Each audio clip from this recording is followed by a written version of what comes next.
This experiment will show you how they brought blood cells back to life using just sounds. I'm telling you, this is very real. Moreover, you'll see how, after putting sand on a sarcophagus, hieroglyphs started to appear as if they have their own frequency. What you're about to witness is so powerful, you'll want to start incorporating it into your life immediately. Keep watching all the way through. This video is loaded with mind-blowing experiments that are sure to astonish you.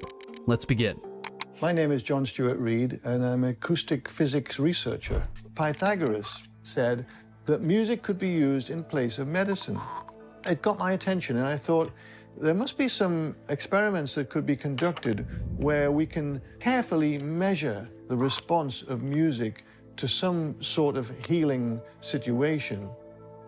The first experiment that I conceived of was using blood.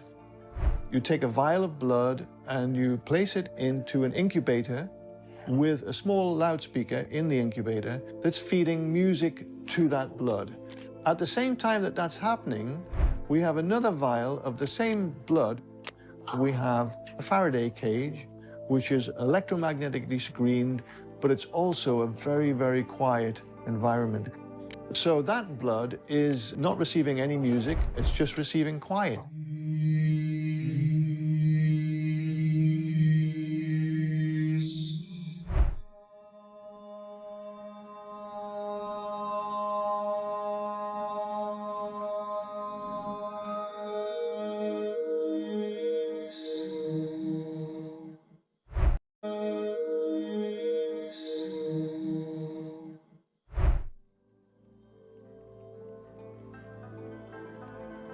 We go through a protocol that first dilutes the blood by a certain ratio with a buffer solution, and then we extract a small amount of that mixed blood. When we put that blood into the cell counter, it will tell us how many cells are actually live and what the term is viable.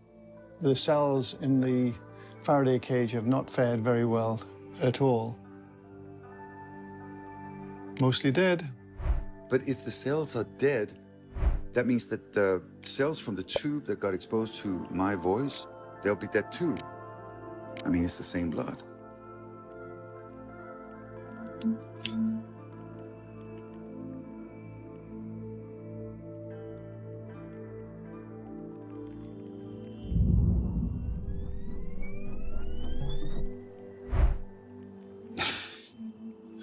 I hope you can see this.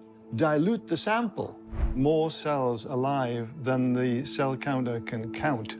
That's a huge difference between the music and the quiet. Is that true? Well, look. This is amazing. So I think we should repeat and see if we get the same result. Another. Above the range that it can count, cells that are transiting towards being dead have been actually re-enlivened to the extent that so many of them are now alive. Just Really wonderful. An amazing result. Wow. What we've just seen is absolutely amazing. It's like a real-life example of what's said in the Bible. Death and life are in the power of the tongue. Proverbs 18:21. The experiment we saw proves this in a big way. It was Anders Holte, known for his unique, kind of otherworldly music, whose voice re-enlivened the cells. That's mind-blowing. Of course, the point of this experiment is to showcase the power of harmonious sounds. It's not just about Anders Holte's unique ability, it's a bigger picture about good frequencies and their importance. This experiment helps us understand how vital these harmonious frequencies are. And it's not just any sound that has the power to re-enliven cells, but those that are in harmony, in tune with nature, and beneficial to our well-being. Credit for this goes to Dr. John Stuart Reid and the documentary The One Field, a film by Sippi Raz. Without this film, we might never have known about this incredible experiment. I really encourage you to watch the entire film because it's an eye-opener. You'll find links in the description.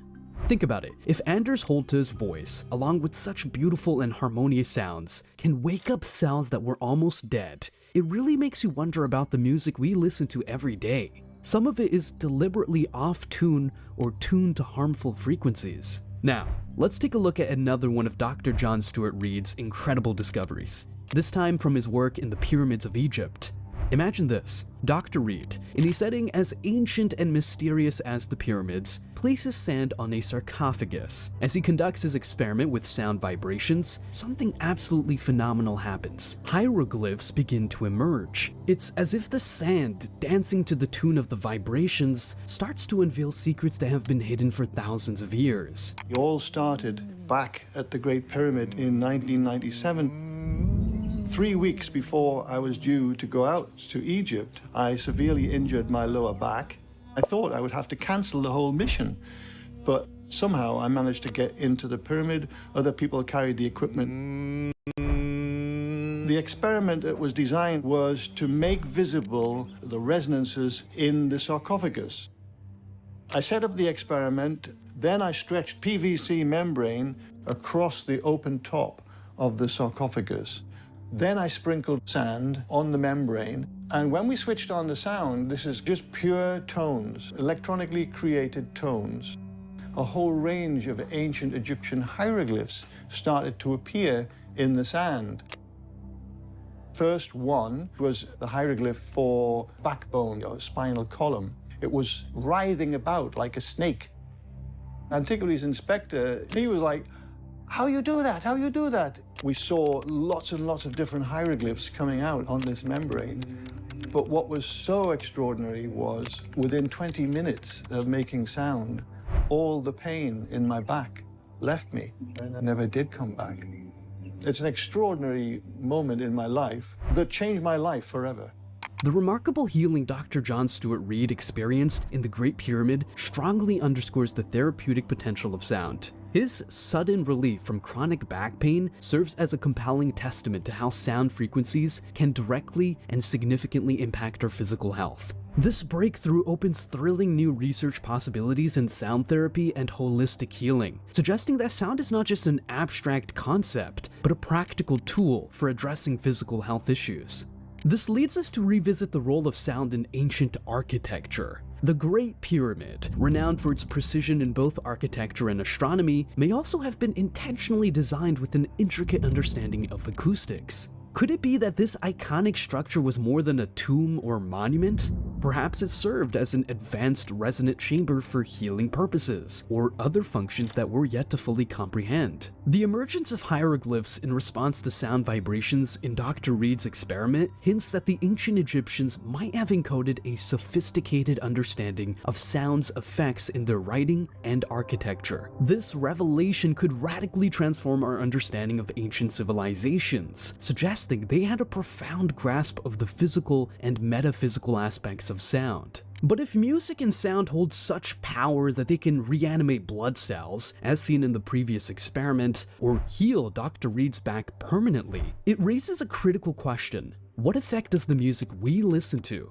the music that's promoted everywhere, have on us? We've all seen how music can have darker, even demonic aspects.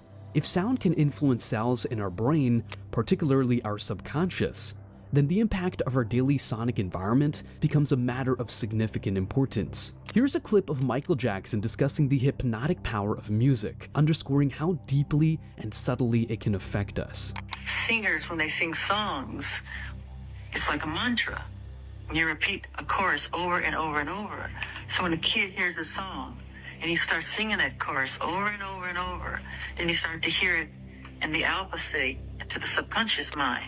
So you start to become the song or become what you're saying. In the Bible, it speaks that there's life and death and power in the tongue. Be careful what you say. Be careful what you say. Be careful with the things you consistently talk about, because you're inviting that energy and vibration into your life. After hearing Michael Jackson talk about how music can transform our subconscious, much like a mantra, and Tyrese Gibson referencing the biblical verse, "Death and life are in the power of the tongue," we're led to a crucial aspect of music: its tuning. It's widely discussed that the standard tuning frequency for music has been shifted from its original tone, a change attributed to decisions made by entities like the Rockefeller Foundation. This shift in frequency may seem minor, but its implications are profound. Music is more than just melodies and